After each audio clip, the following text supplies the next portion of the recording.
programas é que estamos a dar à população com esta migração para a televisão digital. Aliás, esta migração para a televisão digital terrestre tem uma componente fortíssima, que é a componente social. Mais do que a componente tecnológica, a componente social é a mais importante nesta migração. Portanto, o que nós estamos a discutir é que serviços de programas, que canais é que oferecemos. Neste modelo ou noutros qualquer. E o problema punha-se exatamente da mesma maneira. Como é que se preenche a capacidade existente? Porque existe capacidade. Exatamente, nós já vamos falar disso, até porque o multiplex que vai distribuir o sinal está disponível. Há capacidade para 9 canais. Há capacidade neste momento para 9 canais. Exatamente. Idênticos àqueles que vão ser colocados aos 4. Portanto, há capacidade para mais 5 canais. Portanto, o que está em discussão é saber como é que esses 5 canais, ou como é que essa capacidade pode ou não pode ser utilizada, porque a capacidade existe. E a seguir ao switch off, vai haver capacidade para mais 18 canais, portanto, a nível nacional. Portanto, isto significa... Isso deriva da libertação de frequências, a seguir à passagem do analógico para o digital. De um único multiplex? Não, através de 2 multiplexes. Portanto, no conjunto, através de 1 de frequência única e 3 de frequência múltipla. Portanto, haverá capacidade para mais 18 canais. Mas esse concurso já está aberto para esses multiplexes? Não está aberto. Estou a dizer que existe capacidade e depois pode haver concurso para quem se candidatar. Ou seja, podemos evoluir nesse sentido. Podemos evoluir nesse sentido. Mas neste momento, há capacidade para mais 5 canais. Bem, se não contarmos com o canal de alta definição que está previsto... Estamos a falar de standard digital. Standard digital. Portanto, o tal 5º canal, se houver o 5º canal, há capacidade para mais 4. Se falarmos em alta definição, ficaremos alta definição e mais o 5º canal. Portanto, há capacidade para mais canais. Portanto, a questão é saber como é que preencher esse espaço. Quem é que está em condições de o preencher?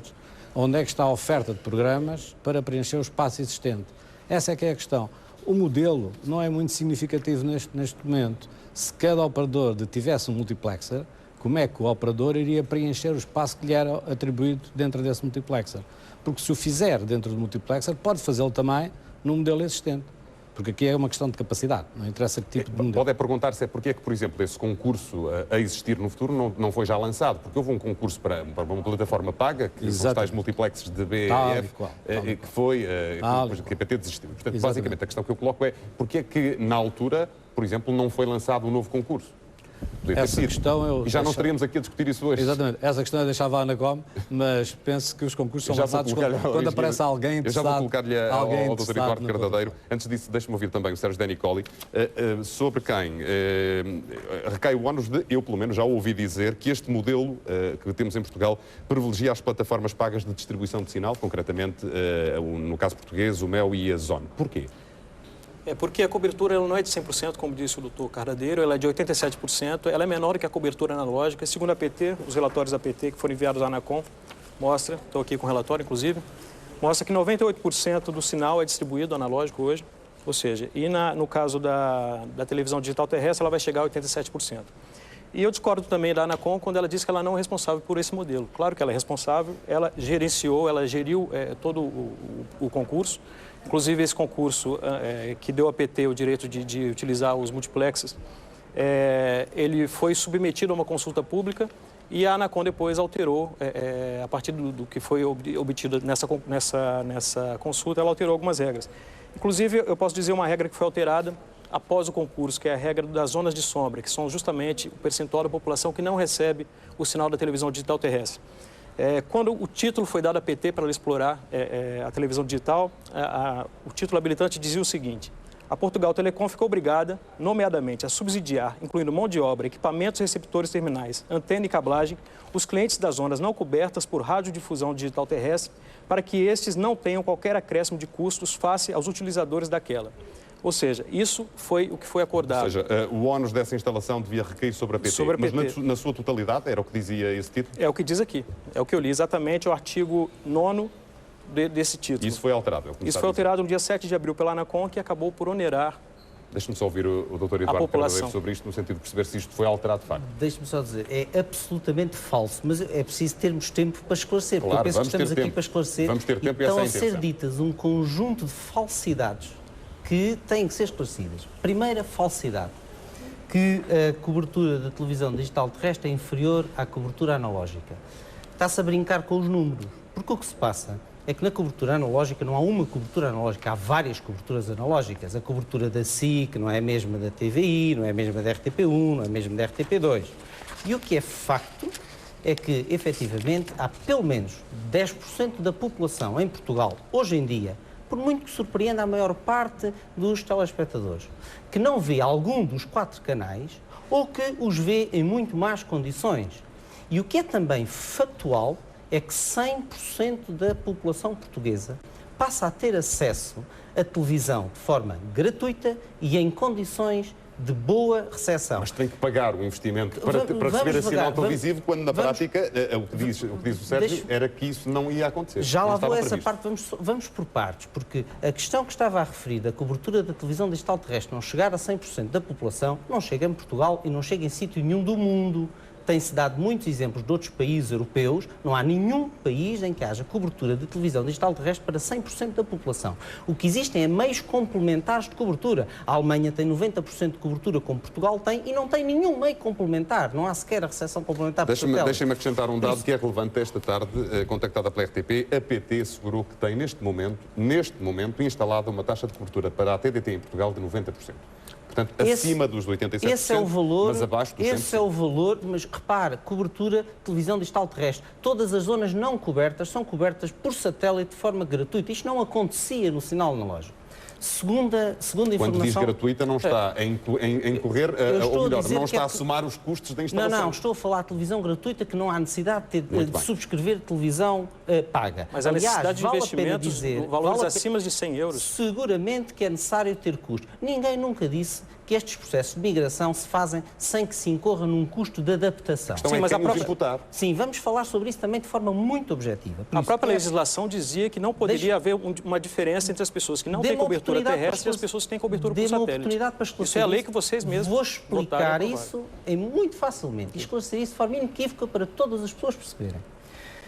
Ponto número 1. Não há nenhuma alteração de regras em nenhum momento. Este processo é um processo transparente, houve um concurso público, houve candidatos, neste caso houve uma empresa candidata, há um título, tudo está transparente, tudo está no site da Anacom, houve vários processos de consulta pública neste processo. Por isso, qualquer sugestão de que houve qualquer alteração é absolutamente inaceitável. Não é porque eu citei exatamente o título habilitante. Eu vou esclarecer o caso que está a referir.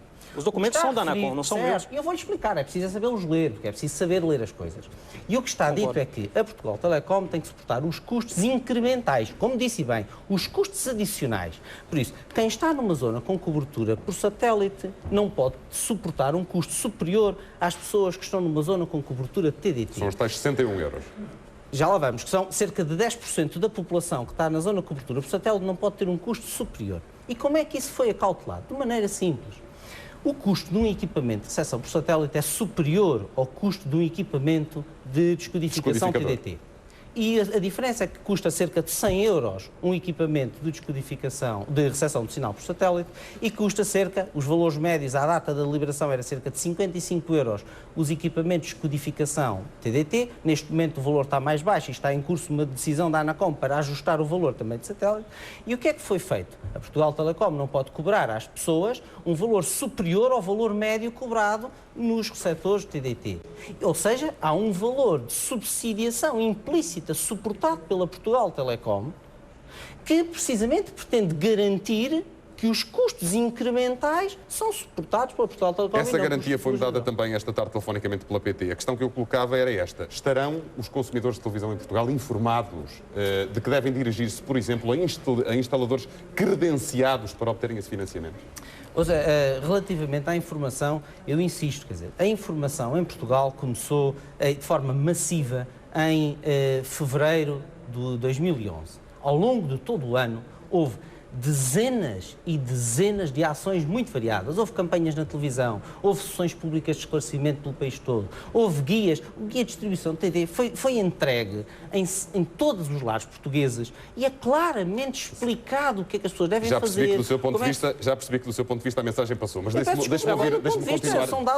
continuar a ouvir o Sérgio, porque senão temos quase aqui uma entrevista e não um debate. Sérgio, há instantes eu perguntava-lhe porque é que disse que na prática este modelo modelo vai, de alguma maneira, beneficiar as plataformas de televisão paga. Em que é que sustenta essa afirmação? Primeiro, por essa questão das pessoas que não recebem a TV digital terrestre não pagam a mesma coisa. Quem tem a TV digital terrestre paga 30 euros em média e quem não tem paga 100 euros em média. Ou seja, nessas zonas, obviamente, as empresas de televisão paga estão a fazer um trabalho muito forte publicitário, inclusive com publicidade enganosa, que diz para as pessoas que elas vão ter que pagar a televisão. Ou seja, nós tivemos aqui um acréscimo no número de clientes da TV paga em Portugal muito alto nos últimos meses. Ou seja, se nós compararmos o ano passado com agora, talvez 20% de acréscimo. Há um estudo da Lusófona que fala em 50% de clientes da população nacional que são clientes das plataformas pagas de televisão. Pagas, a Anacom tem dados que falam de 70%, presumo eu. Cerca de 70% das famílias portuguesas. Ou seja, são esse diferencial de 20% que terá crescido nos últimos meses? Pois, tem crescido muito e porque as informações são passadas de forma equivocada, não está a haver uma fiscalização correta em cima dos agentes dessas operadoras de TV paga que falam o que querem e as pessoas acabam por aderir. No caso, há um conflito aqui de dados da Anacom e da DECO a respeito do número do percentual de pessoas que está informada sobre a televisão digital terrestre. Então, o desafio que eu faço é o seguinte: pergunte à pessoa que está assistindo, pergunte ao colega que está do lado, ao pai, ao parente, se sabe o que é a TDT. Eu faço esse teste, eu pergunto às pessoas que eu conheço, aos colegas, aos amigos, e ninguém sabe. É muito baixo o percentual de pessoas que estão realmente cientes do que é a TDT, do que é preciso fazer, enfim. Principalmente as pessoas das zonas de sombra que estão sendo muito assediadas pelas empresas de TV Nós vamos paga. falar concretamente das zonas de sombra, até porque temos um retrato social de uma dessas zonas. Eduardo Cardadeiro, vou pedir-lhe que seja o mais sucinto possível, porque é o que estava a falar mais ao longo possível. Já aqui foi dito que no atual multiplex gratuito que estará à disposição a partir de 12 de janeiro, cabem mais do que os atuais 4 canais que lá vão estar. A questão que lhe coloco é porque é que não vamos ter mais? Por exemplo, os canais temáticos. Eu já expliquei essa situação, por isso não compete à Anacom definir quais é que são os conteúdos que passam na televisão digital terrestre. Ou seja, acha que as operadoras, neste caso, ou a entidade reguladora da comunicação podem vir a ter um papel decisivo neste caso? Mas com certeza. Não compete, insisto, não compete à Anacom definir. Temos que criar condições. Aliás, há bocado o engenheiro Ismael Augusto, ao explicar o que é que estava criado, mostrou como, de facto, se criaram todas as condições para que haja uma multiplicidade de soluções técnicas. E há muitas razões. Há bocado, aliás, perguntavam porque é que não tinha sido lançado novo concurso quando terminou. Por uma razão muito simples, porque à data em que a Portugal Telecom devolveu os títulos e desistiu por razões na altura explicadas, a essa data já havia uma recomendação da Comissão Europeia a dizer aos Estados-membros para não mobilizarem, para reservarem o espectro que estava em causa para a atribuição, a utilização de serviços de comunicações eletrónicos, o que, aliás, veio a acontecer. De facto, foi feito um novo leilão, essas frequências foram utilizadas, porque houve um leilão recente, como é conhecido, para as comunicações eletrónicas, nomeadamente para a quarta geração móvel, como tem sido designada, a LTE, e a prestação de serviços de comunicações eletrónicas. Está anunciada para meados deste ano. Sim, o leilão terminou, está em fase final de conclusão do relatório final, mas houve a utilização dessas frequências de acordo com as orientações internacionais, as orientações comunitárias. Por essa razão, não poderia, em caso algum, nessa altura, terem sido atribuídas essas frequências para outro fim distinto deste que foi... Mas espera que, de alguma maneira, as operadoras de televisão possam vir a surgir-se ou a propor-se para colocar conteúdos, canais temáticos, por exemplo, na plataforma digital? Não há qualquer limitação técnica e a Anacom a única coisa que tem que assegurar é criar condições técnicas para que isso aconteça. O engenheiro Ismael Augusto explicou bem isso. Muito bem. Tecnicamente faz-se de um momento para o outro. Deixa-me ouvir também o engenheiro Ismael Augusto desse ponto de vista. Já há pouco dizia que, no fundo, as operadoras terão um papel decisivo neste caso. Acredita, de alguma maneira, que a RTP, SIC ou TVI possam vir a colocar na plataforma digital gratuita algum canal, por exemplo, um canal temático, por exemplo, este canal de informação? Bem, possível é. Eu vou colocar as questões que com certeza os operadores colocam.